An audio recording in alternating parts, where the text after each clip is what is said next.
আল্লাহ রাব্বুল আলামিন ওই সকল কবরবাসীর কবরে এমন আকৃতি দিয়ে ফেরেশতা পাঠাবে যাদের চোখগুলো নীল নীল থাকবে, যাদের চেহারাগুলো ভয়ঙ্কর থাকবে।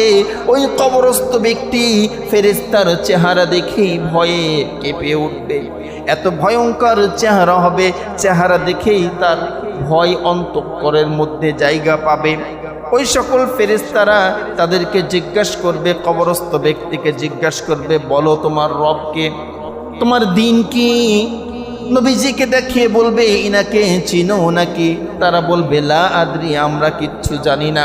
আল্লাহ রাব্বুল আলামিন আসমানের ওপর থেকে বলবে, ও রে ফেরেশতারা, আর কিছু জিজ্ঞাসার দরকার নাই, আমি বুঝে নিয়েছি আমার এই গোলাম সারাটা জীবন আমার হুকুম মানে নাই, আমার হুকুম অনুযায়ী সে চলে নাই।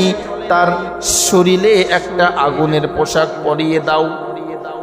তার শরীরে এমন একটা পোশাক পরিয়ে দেওয়া হবে যে পোশাকটা আগুন দিয়ে তৈরি, আগুনের পোশাক তার শরীরে পরিয়ে দেওয়া হবে। তার কবরটা জাহান্নামের আগুন দিয়ে তৈরি করা হবে, নিচে আগুন, ওপরে আগুন, সাইডে আগুন, পায়ের কাছে, মাথার কাছে শুধু আগুন আর আগুন জ্বলতে থাকবে।